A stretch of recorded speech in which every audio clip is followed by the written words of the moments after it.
সব খবর, কম সময়ের সব খবর একসাথে আগামী 1 ঘন্টার মধ্যে সব ধরনের খবর জানিয়ে দেবার পাশাপাশি খবরটা যতখানি করে বলবো তাতে আজ কোথায় কি হলো এই 1 ঘন্টায় জেনে যেতে পারবেন। নিয়মিত এই আয়োজনে নুসরাত বৃষ্টি সবাইকে স্বাগত জানাচ্ছি। মনে করিয়ে দিচ্ছি, ঘরে এবং বাইরে সব জায়গায় কিছুক্ষণ পরপরই হ্যান্ড স্যানিটাইজার দিয়ে অবশ্যই হাত জীবাণুমুক্ত করে নেবেন। 24 ঘন্টায় করোনা ভাইরাসে মৃত্যু হয়েছে 37 জনের, আরও নতুন করে শনাক্ত হয়েছেন 3,462 জন। এ নিয়ে করোনায় মোট মৃত্যু হলো 1,582 জনের। শনাক্তের তুলনায় মৃত্যু হার 1.29%। 24 ঘন্টায় নমুনা পরীক্ষা হয়েছে 16,433টি। স্বাস্থ্য অধিদপ্তরের নিয়মিত অনলাইন ব্রিফিংয়ে জানানো হয়েছে নতুন 3,462 জন শনাক্ত সহ দেশে করোনায় মোট আক্রান্তের সংখ্যা এখন 1,22,660 জন। আর গত 24 ঘন্টায় পরীক্ষার তুলনায় শনাক্তের হার 21.07%। 24 ঘন্টায় সুস্থ হয়েছেন 2,031 জন, যা শনাক্ত বিবেচনায় 40.49%। এ পর্যন্ত সুস্থ হয়েছেন 49,666 জন। ব্রিফিংয়ে শিশুদের টিকা দিতে অবহেলা না করে সময় মতো নিকটস্থ টিকাদান কেন্দ্রে নিয়ে যাওয়ার পরামর্শ দিয়েছেন স্বাস্থ্য অধিদপ্তর। যারা মৃত্যুবরণ করেছেন তাদের মধ্যে হাসপাতালে 34 জন। দেশের সকল জনগণকে আহ্বান জানানো হচ্ছে যে আপনার শিশুকে নির্দিষ্ট সময়ে টিকা দেওয়ার জন্য নিকটস্থ টিকাদান কেন্দ্রে নিয়ে আসুন। যে সমস্ত এলাকায় চলাচল সীমিত করা হয়েছে সেই এলাকার স্থানীয় প্রশাসনের সাথে সমন্বয় করে টিকা দান কার্যক্রম পরিচালনার জন্য প্রয়োজনীয় দিক নির্দেশনা প্রদান করা হয়েছে। সকলেই হালকা ব্যায়াম, নিয়মিতভাবে হালকা ব্যায়াম করবেন। যারা ধূমপান করছেন তারা এই মুহূর্ত থেকে ধূমপান ছেড়ে দিবেন। রেড জোন চিহ্নিত আরও 4টি জেলার কয়েকটি এলাকায় সাধারণ ছুটি ঘোষণা করা হলেও নিষেধাজ্ঞা মানা হচ্ছে না। গতকাল পাওয়া প্রজ্ঞাপনে বলা হয় কক্সবাজার, মাগুরা, খুলনা, হবিগঞ্জে নির্দিষ্ট কিছু এলাকায় ছুটি থাকবে। সাধারণ মানুষের চলাচলের বিধিনিষেধ আরোপ করা হলেও স্বাস্থ্যবিধি মানার ক্ষেত্রে আগ্রহ দেখা যাচ্ছে না। মাগুরা পৌরসভার একতা কাঁচা বাজার, খানপাড়া, পিটিআই পাড়া এলাকায় সকাল থেকে অনেকেই ঘোরাফেরা করছে, লোক সমাগমও দেখা গেছে। সাধারণ ছুটি থাকছে কক্সবাজার পৌরসভা সহ 9টি এলাকায়। ঝুঁকিপূর্ণ এলাকা হিসেবে খুলনা সিটির 17 ও 24 নম্বর ওয়ার্ড এবং পার্শ্ববর্তী আইচকাতি ইউনিয়নের ছুটি ঘোষণা করা হয়েছে। ঝুঁকিপূর্ণ বিবেচনায় সাধারণ ছুটি ঘোষণা করা হয়েছে হবিগঞ্জের বাহুবলেও। কেনাকাটা ছিল, সেই কেনাকাটাগুলো করলাম। সারাদিনে দেখা যাচ্ছে কিছু হয়তো 150-200 টাকা হয়, ওই দিয়ে বাজার সদাই করি। আমাদের নিত্য প্রয়োজনীয় যেসব জিনিসপত্র লাগবে সেগুলো যদি ওনারা নিজেদের স্বেচ্ছাসেবী কিংবা ওনারা যদি করতে পারে তাহলে আমাদের আর বেরোনো লাগে না। লকডাউন এলাকায় জরুরি চিকিৎসা সেবা দিয়ে যাচ্ছি। আমাদের সাথে জরুরি ফার্স্ট এইড কিট সহ জরুরি ওষুধপত্র আছে। দর্শক, চট্টগ্রাম থেকে এই মুহূর্তে যোগ দিয়েছেন সহকর্মী শোয়েব রহমান। তার কাছ থেকেই জানবো কি অবস্থা সেখানে। শোয়েব, সম্মিলিত প্রচেষ্টায় তো রেড জোন এলাকার পরিস্থিতি বদলাতে শুরু করেছে, যদিও স্বাস্থ্যবিধি মানার ক্ষেত্রে এখনও অনাগ্রহ দেখাচ্ছেন অনেকেই, সেই খবরও আমরা পেয়েছি। আর নগরীর অন্য যেসব এলাকা রয়েছে সেখানকার চিত্র কেমন দেখছেন একটু জানাবেন।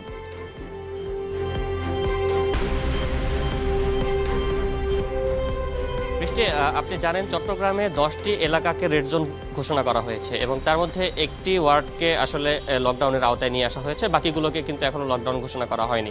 লকডাউন এলাকায় সাধারণ ছুটি থাকলেও কিন্তু প্রথম দিকে কিছুটা ঢিলেঢালা ভাব ছিল এবং পরবর্তীতে কিন্তু কঠোর লকডাউন বাস্তবায়নে প্রশাসনের পক্ষ থেকে কঠোর পদক্ষেপ নেওয়া হয়েছে। তবে বাকি যে 9টি রেড জোনভুক্ত এলাকা রয়েছে সেগুলোতে কিন্তু এখনও স্বাস্থ্যবিধি মেনে চলার ক্ষেত্রে অনাগ্রহ দেখা গেছে মানুষের, এবং সেখানে সামাজিক দূরত্ব এবং স্বাস্থ্যবিধি অর্থাৎ সাধারণ যে মাস্ক ব্যবহারের যে প্রবণতা সেগুলোতেও কিন্তু বেশ কিছু উদাসীনতা লক্ষ্য করা গিয়েছে। সঠিক নিয়মে অনেকে মাস্ক পরছেন না, সামাজিক দূরত্ব তারা কোনোভাবেই মানছেন না। অফিস, আদালত এবং বাজার হাট খোলা থাকার কারণে কিন্তু সেই সব জায়গায় প্রতিনিয়ত মানুষ ভিড় করছেন এবং একই সাথে গণপরিবহন চালু হওয়ার কারণে সেই সব জায়গাগুলোতেও কিন্তু মানুষ ব্যাপক হারে ভিড় করছে। তো সব মিলিয়ে আসলে চট্টগ্রামের রেড জোনভুক্ত 10টি এলাকা, 9টি এলাকা এবং লকডাউনকৃত একটি এলাকা সহ অন্যান্য যে এলাকাগুলো রয়েছে সেগুলোতেও কিন্তু একই চিত্র।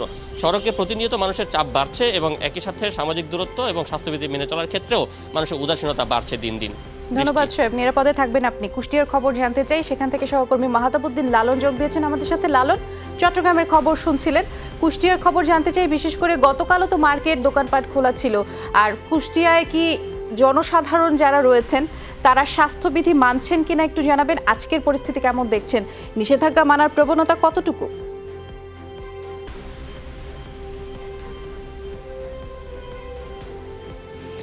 জি বৃষ্টি, মার্কেট খোলার ব্যাপারে যদি আপনাকে বলতে হয় সেক্ষেত্রে বলতে হবে যে মার্কেট কিন্তু আজকেও খোলা ছিল, আজকে পর্যন্ত মার্কেট খোলা ছিল কুষ্টিয়ার মার্কেটগুলো। আর এই মার্কেটগুলোতে কিন্তু আসলে স্বাস্থ্যবিধি মানার যে ব্যাপারটি সেটির একদমই ছিল না। যারা দোকানদার রয়েছেন বা ক্রেতা রয়েছেন তারা কেউ কিন্তু স্বাস্থ্যবিধি মেনে আসলে দোকান খোলেননি, বা যারা ক্রেতা রয়েছেন তারাও কিন্তু আসলে মার্কেটে আসছেন না। তো আজকে দুপুর 3টার দিকে কিন্তু আসলে জেলা প্রশাসনের কুষ্টিয়া জেলা প্রশাসন একটি গণবিজ্ঞপ্তি জারি করেছে। সেখানে বলা হয়েছে যে আগামীকাল সকাল 6টা থেকে অনির্দিষ্টকালের জন্য কুষ্টিয়া পৌরসভার যেসব এলাকায় রেড জোন এবং লকডাউন ঘোষণা করা হয়েছে সেসব এলাকা সাধারণ মানুষের যে চলাফেরা বা এইসব এলাকাতে যেসব দোকানপাট রয়েছে বা শপিং মল রয়েছে সেগুলো কিন্তু আসলে বন্ধ রাখতে হবে বা রাখার নির্দেশনা দেওয়া হয়েছে। আর এই কুষ্টিয়াতে আসলে করোনা আক্রান্ত যেসব এলাকা রয়েছে সেসব এলাকার মানুষের মধ্যে কিন্তু এখনো সচেতনতা আমরা দেখিনি। অনেকে মাস্ক পরছেন না, মাস্ক না পরে বাইরে আসছেন, অনেকে স্বাস্থ্যবিধি না মেনে বা শারীরিক দূরত্ব বা সামাজিক দূরত্ব যে বিষয়টি বলি না কেন আসলে কোনোটাই কিন্তু তারা অনুসরণ করছেন না। এতে করে কিন্তু আসলে এই জেলা কিন্তু আসলে করোনার ঝুঁকি যে সেই ঝুঁকির মধ্যে পড়ছে, এবং এটার আসলে যে পরিণাম কি হবে সেটা কিন্তু ভেবে আসলে জেলাবাসী শঙ্কিত। বৃষ্টি, ধন্যবাদ লালন, আপনি নিরাপদে থাকবেন। স্বাস্থ্য অধিদপ্তর থেকে রেড জোনের ম্যাপ এখনো পাওয়া যায়নি, তবে তা হাতে পেলে 48 ঘন্টার মধ্যে লকডাউন বাস্তবায়ন করা হবে বলে জানিয়েছেন উত্তর সিটির মেয়র আতিকুল ইসলাম। সকালে গুলশান 2-এর জো বাইক রাইড শেয়ারিং এর উদ্বোধনী অনুষ্ঠানে এই কথা বলেছেন তিনি। তখন বলা হয়েছে আমাদেরকে মিরপুর উত্তরা কত নম্বর সেক্টর এবং কোন জায়গাটাতে, সিমিলারলি মিরপুর সেকশন কত নম্বরে, এবং এটাকে কনফাইন করে দেওয়ার জন্য এখানে আমাদের আইসিটি মন্ত্রণালয় কিন্তু এটা নিয়ে কাজ করছে। গেল কয়েকদিন ধরে কিট সংকটে বন্ধ থাকার পরে নারায়ণগঞ্জে করোনা পরীক্ষা আবারও শুরু হয়েছে, তবে খুব বেশি কিট পায়নি ল্যাব কর্তৃপক্ষ। এ বিষয়ে বিস্তারিত জানবো, দেখতে পাচ্ছি সহকর্মী আমির হোসেন স্মিথ যোগ দিয়েছেন। স্মিথ, এ বিষয়ে বিস্তারিত জানাবেন। এর পাশাপাশি হাসপাতাল কর্তৃপক্ষকে এ দফায় যতগুলো কিট দেওয়া হয়েছে তা দিয়ে আসলে কতদিন পরীক্ষা চালানো সম্ভব, এ বিষয়ে একটু জানাবেন।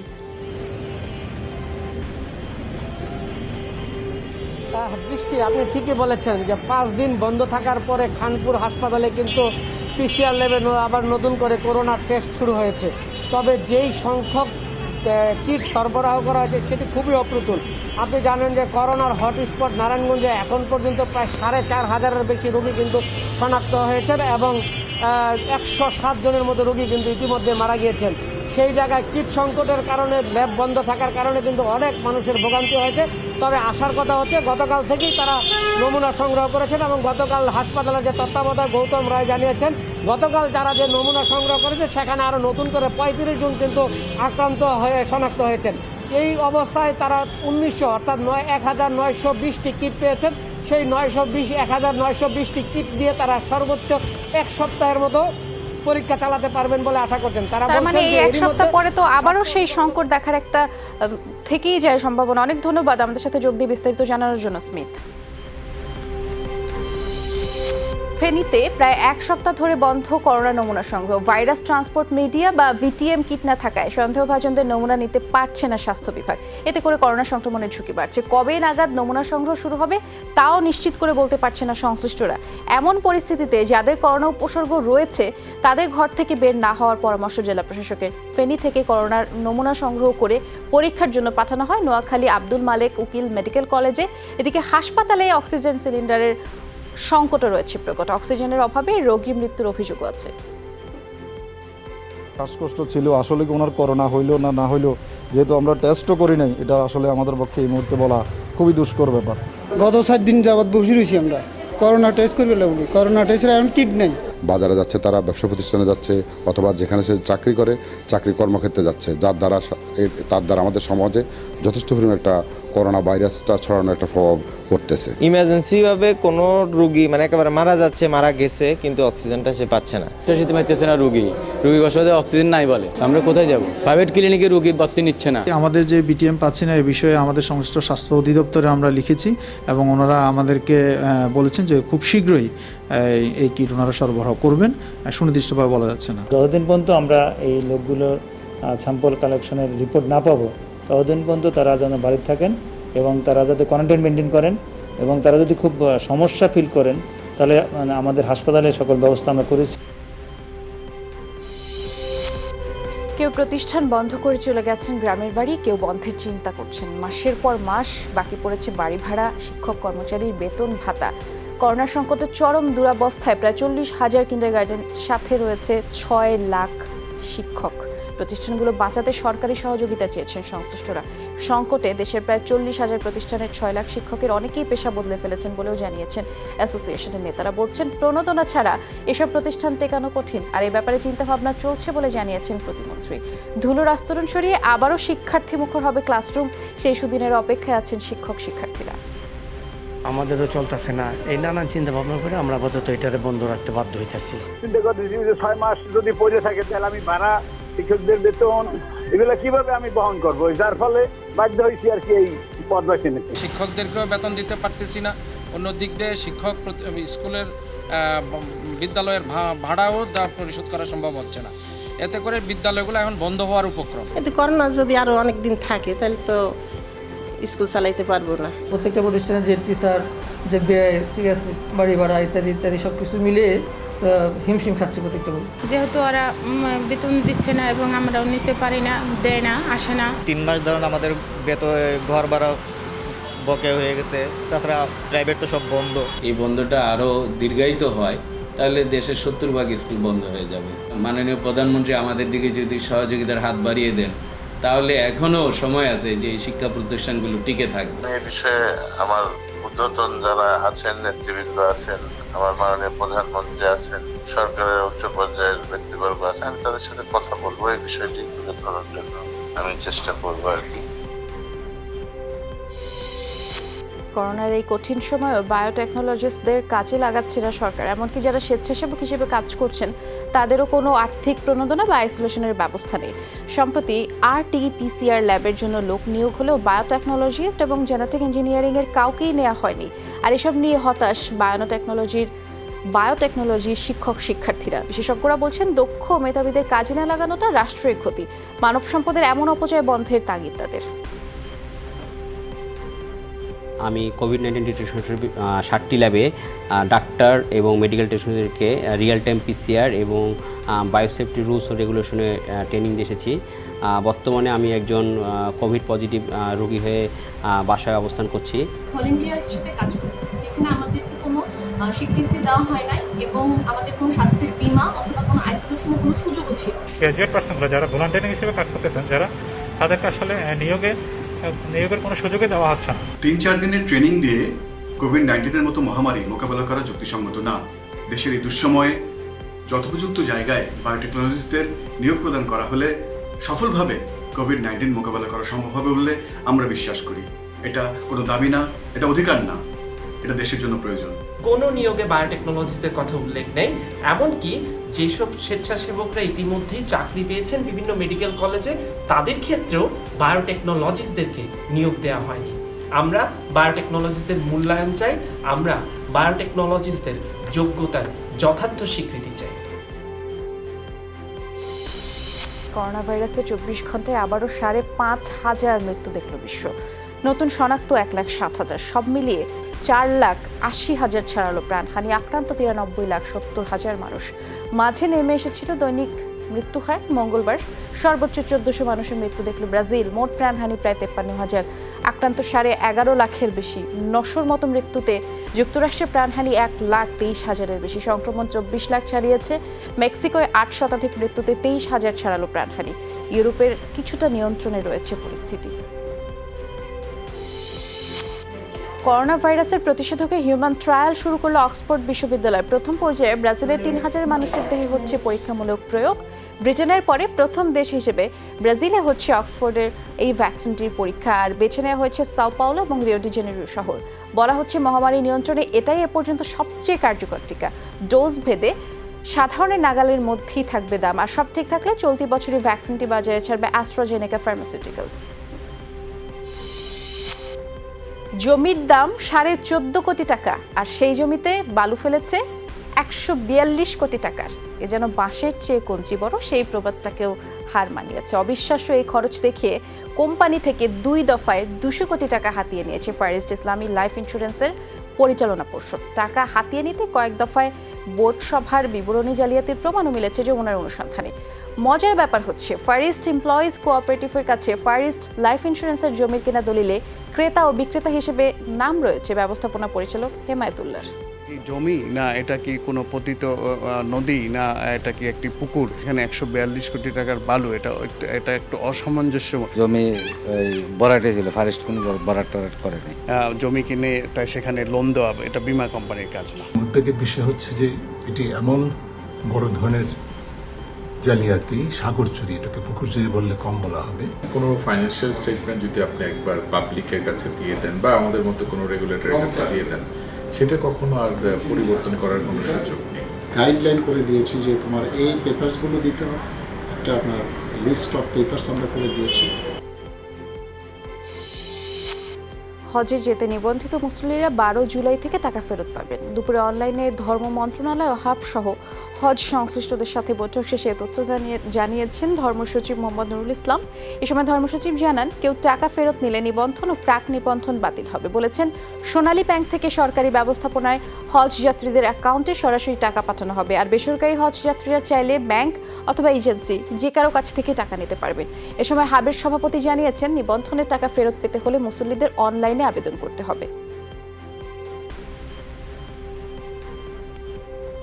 নিবন্ধন বাতিলকারী হজযাত্রীদের প্রাক নিবন্ধন ও নিবন্ধনের টাকা কোনো প্রকার কর্তন ব্যতীত ফেরত প্রদান করা হবে। তারা তাদের নিবন্ধন অব্যাহত রাখলে 2021 সালে প্রায়োরিটি বেসিসে হজে গমন করতে পারবেন, টাকা ফেরত নিতে পারবেন। তবে তাদের নিবন্ধন এবং প্রাক নিবন্ধন বাতিল হবে। নাটোরে ঢাকা বিশ্ববিদ্যালয়ের শিক্ষার্থী সুমাইয়া খাতুনের মৃত্যু নিয়ে রহস্য তৈরি হয়েছে। প্রাথমিক তদন্তে এটি হত্যা নাকি আত্মহত্যা তা নিশ্চিত হতে পারেনি পুলিশ। যদিও সুমাইয়া হত্যা মামলায় ননদ ও শাশুড়িকে গ্রেফতার করে কারাগারে পাঠানো হয়েছে। ঘটনার সুষ্ঠু তদন্তের দাবি জানিয়েছেন স্থানীয়রা। পুলিশ সুপার বলছেন, প্রাথমিক তদন্তে এটি হত্যা নাকি আত্মহত্যা তা নিশ্চিত হওয়া যায়নি। মামলার এজাহারে উল্লেখ করা হয়েছে, মাত্র 1.5 মাস আগেই গর্ভের সন্তান নষ্ট হয় সুমাইয়ার। তখন দুই পরিবারের সম্মতিতেই গর্ভপাত করা হয়। ময়নাতদন্ত শেষে নিজ বাড়ি নাটোরের বলাতি পাড়াতেই দাফন করা হয়েছে সুমাইয়াকে। তার স্বপ্ন ছিল সে বিসিএস ক্যাডার হবে, কিন্তু তার শ্বশুর বাড়িরা এটা মেনে নিতে পারেনি। তারা পরিকল্পিতভাবে নিয়ে যে আমার মেয়েকে হত্যা করছে। এই সবই আছে, কিন্তু আমার আপুটাই শুধু নাই। আমি আমার আপুর হত্যার বিচার চাই। আমরা জানি না এখন কোথাও কি ঘটছিল এটাও জানেন না? না, সত্যি ভাই কিছুই জানি। আপনারা মানে কোনো ইনফরমেশন তাই না? আপনারা যা শুনছেন তাই। মানুষের যদি অত্যাচার মাইরে ফেলে, তার তদন্ত করে কঠিন শাস্তি দেওয়ার দরকার। মেয়ে কিভাবে মারলো, কে মারলো, এই তদন্ত এটা ভালোভাবে করে আরেকবার করতে হবে। সুমাইয়া খাতুনের মৃত্যুর ঘটনায় গতকাল আমি ব্যক্তিগতভাবে ঘটনাস্থল পরিদর্শন করেছি এবং প্রত্যেকটা বিষয়, খুঁটিনাটি বিষয় আমরা অ্যানালাইসিস করেছি। তারা দেখছেন সব খবর। বিরতিতে যাচ্ছি, আবারও মনে করিয়ে দিচ্ছি, ঘরে বাইরে সবসময় হ্যান্ড স্যানিটাইজার দিয়ে হাতটা জীবাণুমুক্ত করে নেবেন। ধন্যবাদ, ফিরছি এক্ষুনি।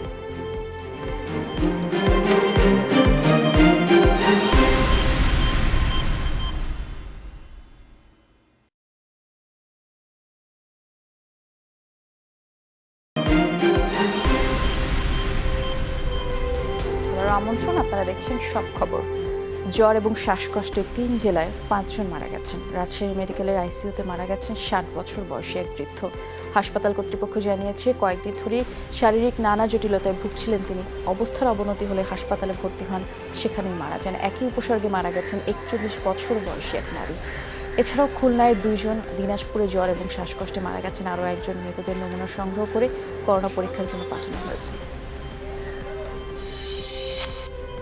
করোনা সংক্রমণ যে হারে বেড়েছে সে হারে টেস্ট বাড়েনি। আবার উপসর্গ নিয়ে টেস্ট করাতে গিয়ে অনেকেই হয়রানির শিকার হচ্ছেন। টেস্টের ফলাফল পেতেও লেগে যাচ্ছে দীর্ঘ সময়। ফল পাওয়ার আগেই আক্রান্ত ব্যক্তি আরও অনেককে সংক্রমিত করছেন। আর এজন্য করোনা সংক্রমণ রোধে প্রতিটি জেলায় RT-PCR ল্যাব স্থাপন জরুরি বলে মন্তব্য করেছেন জাতীয় পার্টির চেয়ারম্যান এবং বিরোধী দলীয় উপনেতা GM কাদের। দুপুরে ভিডিও বার্তায় জাপা চেয়ারম্যান বলেছেন, পরীক্ষা বাড়ালে আক্রান্ত ব্যক্তি যথাযথ চিকিৎসা পাবে, সংক্রমণও কমবে। বিভাগীয় শহরে কিছু কিছু জায়গায় এবং রাজধানী শহরের কয়েকটি জায়গায় টেস্টিংয়ের অ্যারেঞ্জমেন্ট করা হয়েছে, কিন্তু সারা দেশে যে বিভিন্ন জেলাগুলিতে পর্যন্ত এখন পর্যন্ত টেস্টিংয়ের কোনো ব্যবস্থা করা হয়নি। প্রতিটি জেলায় যে কোনোভাবেই হোক এই করোনা রোগীর শনাক্তকরণ টেস্টিংয়ের ব্যবস্থা করতে হবে জরুরি ভিত্তিতে, এবং এটা যত তাড়াতাড়ি করা যায় ততই মঙ্গল। করোনাকালীন সময় বিচার প্রার্থী জনগণ ও আইনজীবীদের স্বার্থে অবিলম্বে দেশের সব আদালত নিয়মিত কোর্ট শুরু করার দাবিতে মানববন্ধন করেছেন আইনজীবীরা। দুপুরে সুপ্রিম কোর্ট প্রাঙ্গণে সাধারণ আইনজীবী পরিষদের ব্যানারে এই কর্মসূচি পালিত হয়। এ সময় বক্তারা জানিয়েছেন, দীর্ঘদিন কোর্ট বন্ধ থাকায় বিচার প্রার্থীরা যেমন হয়রানির শিকার হচ্ছে, তেমনি আইনজীবীরাও আর্থিকভাবে ক্ষতিগ্রস্ত হচ্ছেন। অনেকেই বাসা ও চেম্বারের ভাড়া না দিতে পেরে মানবেতর জীবনযাপন করছেন। তাই সবার স্বার্থে স্বাস্থ্যবিধি মেনে আদালত চালুর দাবি জানায় আইনজীবী পরিষদ। গণপরিবহনে করোনা সংক্রমণের ঝুঁকি থাকায় নগরবাসীকে ভাড়ায় সাইকেল চালানোর সুবিধা দেবে ঢাকা উত্তর সিটি কর্পোরেশন। দুপুরে গুলশানে জো বাইক রাইড শেয়ারিং এর উদ্বোধন করেন উত্তর সিটির মেয়র। জানিয়েছেন, পরিবেশ বান্ধব শহর গড়ে তোলার পরিকল্পনার অংশ হিসেবেই তৈরি করা হবে বাইসাইকেল লেন। আর অনুষ্ঠানে যোগ দেওয়া অতিথিরা সাইকেল চালিয়ে গুলশান 2 থেকে বনানী পর্যন্ত ঘুরেও দেখেন। প্রাথমিকভাবে গুলশান বনানীর 22টি পয়েন্টে 100 বাইসাইকেল দিয়ে এই রাইড শেয়ার শুরু হচ্ছে। আর জো বাইক অ্যাপের মাধ্যমে নগরবাসী প্রতি মিনিটে 1 টাকা হিসেবে এই সাইকেল ব্যবহার করতে পারবেন। তবে মেইন রোডে চালালে মিনিট প্রতি গুনতে হবে 3 টাকা। আমরা আসলে বুঝতে পারবো যে আমাদের সমস্যাটা কোথায়, আমরা আরো কি করা দরকার, সেগুলো হয়তো আমরা ট্রাফিক বিভাগ যারা আছে তারাও এখানে কাজ করবে এদের সাথে। আমরা সারা বাংলাদেশে এরকম যত ইনোভেটিভ আইডিয়াগুলো আছে, প্রযুক্তি নির্ভর সমাধানগুলো আছে, সেগুলো আমরা দেশের 17 কোটি মানুষকে উপহার দিতে চাই। এটি আমাদের একটি পরীক্ষামূলক আজকের এই টোটাল প্রোগ্রামটি। এটি আমরা দেখব যে আমাদের কি কি চ্যালেঞ্জ আছে, ওই চ্যালেঞ্জগুলো নিয়ে আমরা আবার বসবো করেই আমরা ফাইন টিউন করে পর্যায়ক্রমে আমরা বিভিন্ন রাজধানী ঢাকা শহরের বিভিন্ন জায়গায় যাব। প্রাইভেট কার চালকদের জন্য হবে না, সেই নগরী হবে সকলের। অন্তর্ভুক্তিমূলকতার এই উদ্যোগে আপনারা পাশে থাকুন। চট্টগ্রামের উত্তর কাট্টলিতে ঢিলেঢালা ভাব কাটিয়ে কার্যকর লকডাউন বাস্তবায়নের পথে প্রশাসন। সিটি কর্পোরেশন, স্থানীয় জনপ্রতিনিধি এবং এলাকাবাসীর সহযোগিতায় নিয়ম মানছেন লকডাউন এলাকার বেশিরভাগ মানুষ, তৎপর আইন শৃঙ্খলা বাহিনীও। সংশ্লিষ্টরা বলছেন, সবার সম্মিলিত প্রচেষ্টায় প্রমাণ করে লকডাউন কার্যকরে প্রশাসনের সদিচ্ছাই যথেষ্ট। আর লকডাউনের সুফল পেতে কড়াকড়ি আরোপের বিকল্প নেই বলছেন স্থানীয় জনপ্রতিনিধি ও পুলিশ। চট্টগ্রামের রেড জোনভুক্ত 10টি ওয়ার্ডের মধ্যে প্রথম দফায় গত 17 জুন থেকেই লকডাউন করা হয় শুধুমাত্র উত্তর কাট্টলিকে। কাঁচামাল বা ডাল চালের জন্য যেটা লাগে এটা আমরা যে কোনো একজন লোক গিয়ে যাই বাজার থেকে আমরা কালেকশন করে দিয়ে আবার এদেরকে আনি বুঝে দেওয়া হচ্ছে। কতগুলো প্রতিষ্ঠান কতগুলো আছে ওদেরকে মনে করেন আইডি কার্ড থেকে ওদের প্রতিষ্ঠানের কার্ড থেকে ওদেরকে ছেড়ে দেওয়া হচ্ছে। অনেকে বিভিন্ন অজুহাতে বেরোনোর চেষ্টা করতেছে, তো এই যুক্তিসঙ্গত কোনো কারণ ছাড়া, যুক্তিসঙ্গত কোনো অজুহাত ছাড়া আমরা ওদেরকে বেরোতে দিচ্ছি না। আমার কিন্তু ছুটি নেই, আমাকে যেতে হবে, কারণ রেল বন্ধ নাই।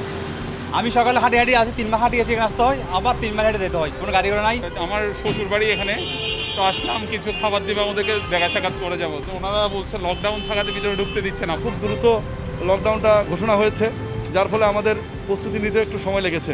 তো আশা করি এখন মানুষ আল্লাহর রহমতে প্রথম 2 দিনের পরের থেকে মানুষ এটা বুঝতে পারছে। লকডাউন এলাকার ভিতরের কোনো লোক বাইরে যাওয়ার কোনো সুযোগ নেই, এটা আমরা কোনোভাবেই হতে দেবো না। সরকারি নির্দেশনা প্রতিপালনে যে ব্যবস্থা গ্রহণ করা দরকার আমরা সেই ব্যবস্থা গ্রহণ করব।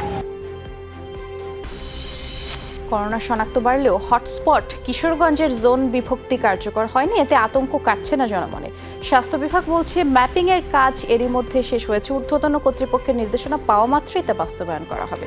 এর মধ্যে 1200 রোগী শনাক্ত হয়েছে এই জেলায়, মারা গেছেন 21 জন। সংক্রমণ ও মৃত্যু বাড়তে থাকায় উদ্বিগ্ন স্থানীয়রা। নির্দেশনার অপেক্ষায় প্রশাসনের কর্মকর্তারা। রেড জোনের প্রজ্ঞাপন পেলে সমন্বয়ের মাধ্যমে তা বাস্তবায়নের আশ্বাসও তাদের। আর জোন ভিত্তিক লকডাউন বাস্তবায়নে এরই মধ্যে জোন ম্যাপিং এর কাজ শেষ করেছে স্বাস্থ্য বিভাগ। রেড জোন, ইয়েলো জোন ইত্যাদি জোনে বিভক্ত করে যে সেবা দেওয়ার চিন্তা করছে। আমরা আশা করি কিশোরগঞ্জে এটা দ্রুত কার্যকর করলে আমরা প্রতিকার পাবো। সরকার যেটি বলে নিচ্ছে এটা খুব ভালো হবে, অনেক উপকার হবে। আমরা সরকারের উচ্চ পর্যায়ের নির্দেশনা এবং স্বাস্থ্য মন্ত্রণালয় যেভাবে নির্দেশনা দিবেন আমরা ইনশাল্লাহ এই জোনিং কার্যক্রম বাস্তবায়ন করব। আইজিপি মহোদয়ের নির্দেশনা এবং আমাদের এসওপি এর আলোকে জন্য আমরা কাজ করছি এবং আমাদের মনোবলের কোনো ঘাটতি নেই। আমরা সবসময় ফ্রন্ট লাইনে আছি এবং থাকবো। করোনা মহামারীতে স্বাস্থ্যসেবা খাতে ডেন্টাল সার্জনের ঘাটতি মোকাবেলায় 31, 32, 33 এবং 34তম বিসিএস উত্তীর্ণ নিয়োগ বঞ্চিত নন ক্যাডার ডেন্টাল সার্জনদের জরুরি ভিত্তিতে নিয়োগের দাবি জানানো হয়েছে। সকালে জাতীয় প্রেস ক্লাবে পালন করা হয় মানববন্ধন এবং অবস্থান কর্মসূচি। এ সময় কর্মসূচিতে অংশ নেওয়ারা জানিয়েছেন দেশের সংকটে মানুষের পাশে তারা দাঁড়াতে চান। করোনা ভাইরাসের সময় বিভিন্ন জায়গায় বিদ্যুতের অতিরিক্ত বিলের কথা স্বীকার করেছেন প্রতিমন্ত্রী নসরুল হামিদ। বিলের বিষয়ে অভিযোগের সমাধানের আশ্বাসও দিয়েছেন তিনি। বেসরকারি গবেষণা সংস্থা সিপিডির অনলাইন সংলাপে আশ্বাস দিয়েছেন তিনি। আলোচনায় বাজেটে জ্বালানি খাতে বরাদ্দ পুনর্বিবেচনার আহ্বান জানান গবেষকরা। সিপিডির গবেষকরা বলেছেন, কোভিড সময়কালে বিদ্যুৎ ও জ্বালানি খাত সবচেয়ে সমস্যার মুখে, আর্থিক ক্ষেত্রেও এর প্রভাব পড়বে। তারা মনে করছেন নতুন প্রকল্পগুলো বাতিল করা উচিত, তাতেই হয়তো সমাধান আসবে। তাদের কোনো সমস্যা নাই, চিন্তা নাই। তারা যদি স্ব এলাকার তাদের যে বিদ্যুতের অফিস আছে সেখানে গেলেই ঠিক করে দেওয়া হচ্ছে। আপনি বাসায় থাকছেন, আপনার ফ্যান বা আপনার ইলেকট্রিসিটি কিন্তু আপনার রুমে কিন্তু বেশি ব্যবহার হচ্ছে, এটা কিন্তু আমরা কেউ চিন্তা করি নাই। যে প্রকল্পগুলো আমাদের ওভার ক্যাপাসিটি তৈরি করছে, ক্লিন নয়, সে ধরনের প্রকল্প থেকে অর্থ কিভাবে সাশ্রয় করা যায়। ক্রেতা শূন্য পুঁজিবাজারে তলানিতে নেমেছে লেনদেন। ক্রেতা না থাকায় শেয়ার বিক্রি করতে পারছেন না বেশিরভাগ বিনিয়োগকারী। ফ্লোর প্রাইসের কারণে চাইলেও কম দামে শেয়ার বিক্রির সুযোগ নেই, আর এ কারণে অনেকেই নগদ টাকা সংকটে পড়েছেন। সংশ্লিষ্টরা বলছেন, একটি চক্রের কারসাজির কারণেই সাধারণ বিনিয়োগকারীরা শেয়ার বিক্রির সুযোগ পাচ্ছেন না। করোনার প্রকোপ থেকে গেলে বাজারের স্বাভাবিক অবস্থা ফিরে আসবে বলে আশা কর্তৃপক্ষের আর কর্মকর্তারা জানিয়েছেন। দীর্ঘদিন ছুটির পরে লেনদেন শুরু হলেও ক্রেতা নেই বললেই চলে।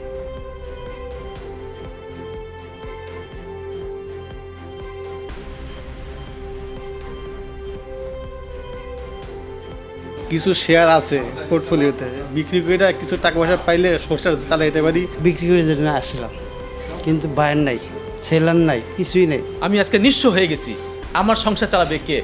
আজকে বায়ারলেস, আমি 50 টাকার মাল 5 টাকা আমি বিক্রি করতে পারি না। আগে অনেক বাই সেল ছিল, কিন্তু করোনা পরিস্থিতির কারণে টোটালি বাই নাই বললেই চলে। আগে যদি আমি 40-50 লাখ টাকা ট্রেড করতাম, এখন একটু কম হয়, অনেক কম হয়, 5-10।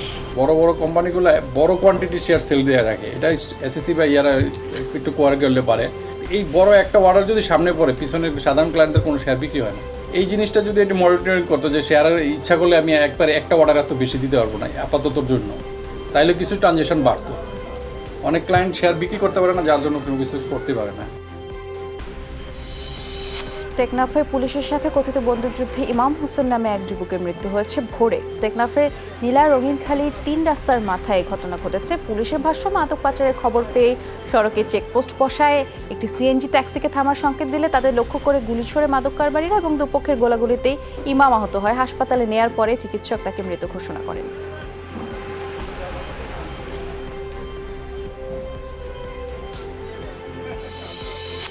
চট্টগ্রামে পাহাড়ের পাদদেশে অবৈধভাবে নির্মাণ করা 3 শতাধিক বসতঘর উচ্ছেদ করেছে জেলা প্রশাসন। নগরীর জালালাবাদ এবং সীতাকুণ্ড থানাধীন জঙ্গল সলিমপুর এলাকায় গড়ে ওঠা এসব বসতঘরে ঝুঁকিপূর্ণভাবেই বসবাস করছিল প্রায় 5 শতাধিক পরিবার। আর উচ্ছেদ অভিযানে বাধা দিলে জেলা প্রশাসনের 3 কর্মচারী আহত হন। এ সময় গ্রেফতার করা হয় 8 জনকে। স্থানীয় প্রভাবশালীরা নানা সংগঠনের নাম ব্যবহার করে গেল 2 বছর ধরে পাহাড় দখল করে রাখছে না। পরে পাহাড়ের খাঁজ কেটে ঘর নির্মাণের পরে 2 থেকে 3 লাখ টাকায় বিক্রি করে নিম্ন আয়ের মানুষের কাছে। 10 জন যেভাবে থাকতে এভাবে থাকতাম, ভাড়া নিত না। সম্মতি থেকে কত টাকা দিচ্ছে ওইগুলো আমার বাবা জানবে, আমি জানবো না। এখানে কুকুর আঙ্কেল আর না, সেই আঙ্কেল থেকে কিনছিল।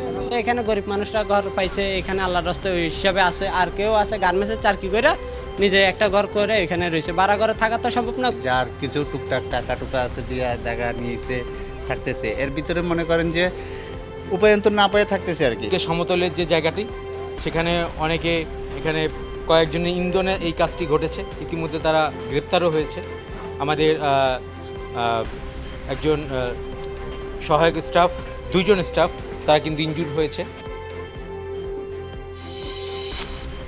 চাঁদা না পেয়ে চট্টগ্রাম বিশ্ববিদ্যালয়ের একটি নির্মাণাধীন ভবনের কাজ বন্ধ করে দেওয়ার অভিযোগ পাওয়া গেছে। ঠিকাদারি প্রতিষ্ঠানের দাবি, ভাঙচুর ও মারধরের পরে কাজ বন্ধ রাখতে বাধ্য হয়েছেন তারা। চট্টগ্রামে বিশ্ববিদ্যালয়ের নতুন একাডেমিক ভবন নির্মাণের কাজ করছিল ঠিকাদারি প্রতিষ্ঠান ইয়াকুব অ্যান্ড ব্রাদার্স। তবে কয়েকদিন ধরেই ছাত্রলীগ নেতা পরিচয় কয়েকজন চাঁদার দাবিতে কাজ বন্ধ রাখার হুমকি দিচ্ছিল বলে অভিযোগ করেন প্রতিষ্ঠানটির পরিচালক নাইমুল ইসলাম। জানিয়েছেন, গতকাল সন্ধ্যায় ভবন নির্মাণ কর্মীদের মারধর করে কাজ বন্ধ করে দেওয়া হয়, অনুমতি ছাড়া কাজ করলে হত্যার হুমকিও দেয়। আর এই বিষয়ে একটি অভিযোগ বিশ্ববিদ্যালয় প্রশাসন ও হাটহাজারী থানায় জমা দেয় প্রতিষ্ঠানটি।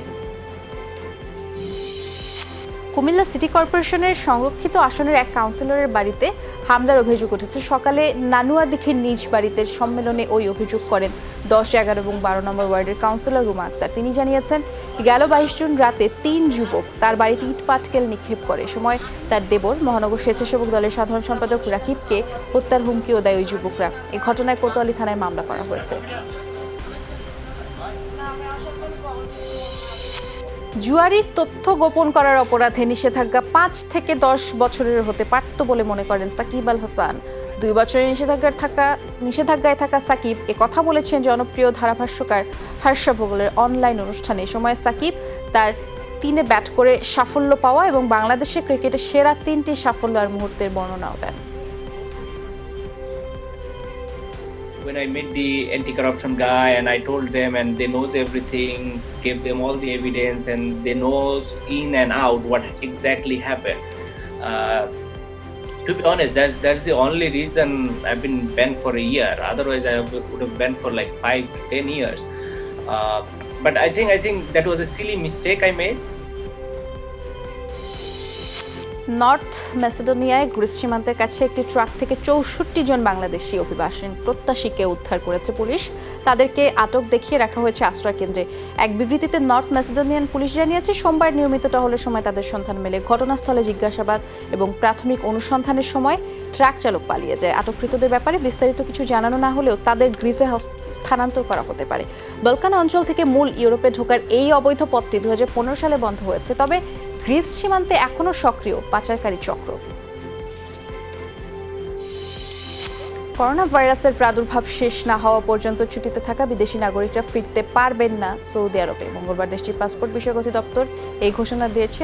টুইট বার্তায় জানায়, মহামারী পরিস্থিতি স্বাভাবিক না হওয়া পর্যন্ত সৌদি প্রবেশে নিষেধাজ্ঞা থাকছে। আনুষ্ঠানিক ঘোষণার মাধ্যমে পরবর্তী নির্দেশনা দেওয়া হবে। আর সে সময় বৈধ ভিসা দেখাতে পারলেই নাগরিকরা প্রবেশাধিকার পাবেন। এছাড়া সৌদি আরবের বাইরে থাকা নাগরিকদের ভিসার মেয়াদ, নবায়ন, সময়সীমা বৃদ্ধির বিষয়গুলো নিজস্ব অনলাইন পোর্টালেই দেওয়া হবে।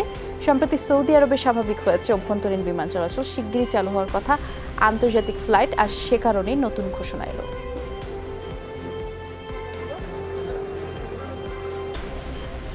দেখছেন সব খবর। আবারও একটা বিরতিতে যাচ্ছি। আবারও মনে করিয়ে দিচ্ছি, আপনারা সবাই ঘরে এবং বাইরে সব জায়গায় কিছুক্ষণ পর পরে হাত স্যানিটাইজার দিয়ে স্যানিটাইজ করে নেবেন, জীবাণুমুক্ত করে নেবেন। আমরা ফিরছি একটু পরে, সাথে থাকুন।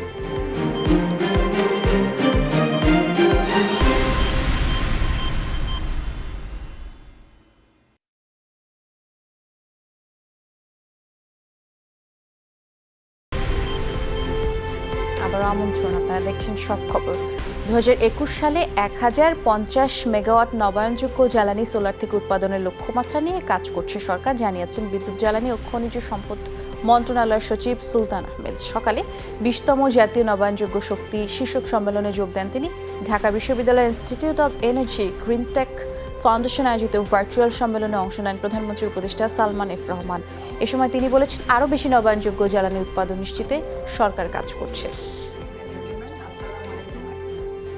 It is therefore very important discussion that we are having right now as to how the adoption and use of green and renewable energy may positively contribute to our effort.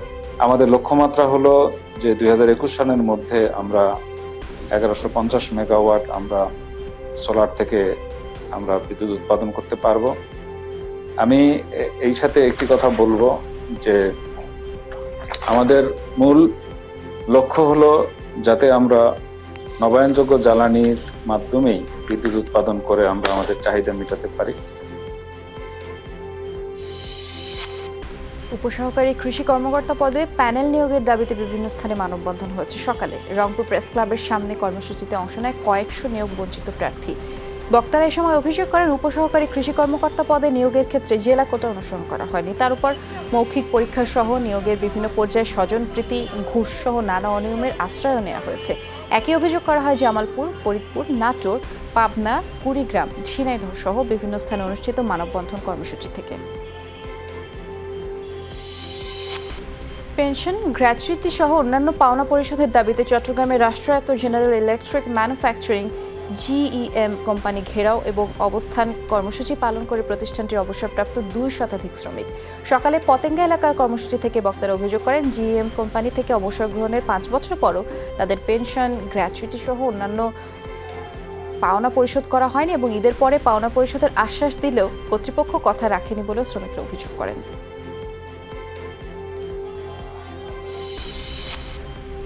চট্টগ্রামে করোনায় মৃত ব্যক্তিদের দাফন থেকে শুরু করে সংকটাপন্ন রোগীদের সেবার সব ধরনের কাজ করে যাচ্ছে গাউসিয়া কমিটির সদস্যরা।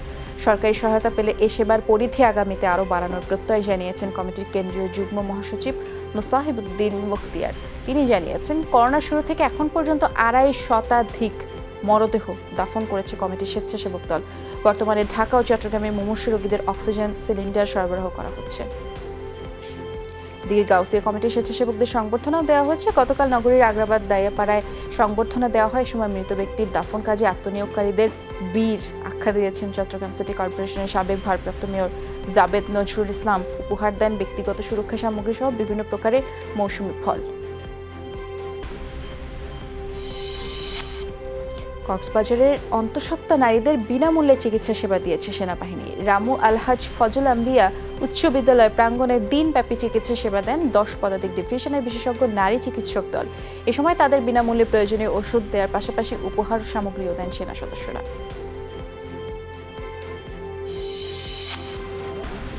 রাঙামাটিতে দুস্থ নারীদের মধ্যে সেলাই মেশিন বিতরণ করা হয়েছে। সকালে জেলা আওয়ামী লীগ কার্যালয়ে 25 জন নারীর হাতে সেলাই মেশিন তুলে দেন স্থানীয় সংসদ সদস্য দীপঙ্কর তালুকদার। করোনা সংক্রমণ থেকে বাঁচতে সবাইকে ঘরে থাকার পরামর্শ দেন মন্ত্রী। একদিনে করোনা ভাইরাসের রেকর্ড মৃত্যু দেখল ভারত। মঙ্গলবার 468 জন প্রাণ হারিয়েছেন, 24 ঘন্টার হিসাবে যে সর্বোচ্চ। এ নিয়ে দেশটিতে করোনায় প্রাণহানি 14,500 ছুঁয়েছে। নতুন শনাক্ত হয়েছে 1,500, যার ফলে 71 লাখের বেশি নমুনা পরীক্ষায় মোট পজিটিভের সংখ্যা 4.5 লাখ ছাড়ালো। আক্রান্ত মৃতের সংখ্যা সবচেয়ে বেশি মহারাষ্ট্রে। মহামারী নিয়ন্ত্রণে 6 জুলাই থেকে রাজধানীর প্রত্যেক বাড়িতে গিয়ে নমুনা পরীক্ষার নির্দেশ দিয়েছে দিল্লি সরকার। যুক্তরাজ্যে 4 জুলাই থেকে ব্যবসা প্রতিষ্ঠান চালু সহ বেশিরভাগ ক্ষেত্রেই কড়াকড়ি শিথিল হচ্ছে। মঙ্গলবার ঘোষণা দিয়েছেন প্রধানমন্ত্রী বরিস জনসন। চালু হবে রেস্টুরেন্ট, বার, হোটেল, সেলুন, বিউটি পার্লার এবং জিম। খুলে দেওয়া হবে থিয়েটার, সিনেমা, জাদুঘর। সামাজিক দূরত্বের বিষয়ে ছাড় দেওয়ার কথা জানিয়েছেন প্রধানমন্ত্রী। 6 ফুটের পরিবর্তে বজায় রাখতে হবে 3 ফুট দূরত্ব, মানতে হবে মাস্ক পরিধান সহ অন্যান্য স্বাস্থ্যবিধি। উপাসনালয় খোলা থাকলেও প্রার্থনা এবং সঙ্গীত গাওয়া যাবে না। আর এই পরিবর্তন কেবল ইংল্যান্ডের জন্যই প্রযোজ্য। আলাদা সিদ্ধান্ত নিতে পারবে স্কটল্যান্ড, ওয়েলস, নর্থ আয়ারল্যান্ড। মেক্সিকোয় 7.4 মাত্রার শক্তিশালী ভূমিকম্পে 6 জন মারা গেছেন। মঙ্গলবার স্থানীয় সময় সকালে কম্পন অনুভূত হয়। মার্কিন ভূতাত্ত্বিক জরিপ সংস্থা ইউএসজিএস জানিয়েছে, ওয়াক্সাকা রাজ্যে এর উৎসস্থল ছিল। আশপাশের 700 কিলোমিটারের বেশি এলাকায় অনুভূত হয় কম্পন। ফাটল দেখা দিয়েছে বহু বাড়িঘরে। রাস্তাঘাট বিধ্বস্ত হয়, বিচ্ছিন্ন হয় যোগাযোগ ব্যবস্থা। রাজধানীতেই ক্ষতিগ্রস্ত কমপক্ষে 30টি ভবন। অনুভূত হয় কমপক্ষে 140টি আফটার শক। সুনামির আশঙ্কায় উপকূলীয় এলাকা থেকে বাসিন্দাদের সরে যাওয়ার নির্দেশ দেওয়া হয়েছে। দক্ষিণ কোরিয়ার বিরুদ্ধে সামরিক পদক্ষেপ নেওয়ার পরিকল্পনা থেকে সরে এল উত্তর কোরিয়া। মঙ্গলবার এই সিদ্ধান্ত নেন দেশটির সর্বোচ্চ নেতা কিম জং উন। এরই মধ্যে সীমান্ত থেকে 10টির মতো লাউডস্পিকার সরিয়েছে উত্তর কোরিয়া। সম্প্রতি দক্ষিণ কোরিয়ায় বসবাসরত উত্তর কোরিয়ার দেশ থেকে বিভিন্ন গোষ্ঠীর প্রচারণামূলক কর্মকাণ্ডে উত্তেজনা বাড়ে। এরই ধারাবাহিকতায় লিয়াজো অফিস গুড়িয়ে দেওয়া হয়, মোতায়েন করে অন্তত 20টি লাউডস্পিকার।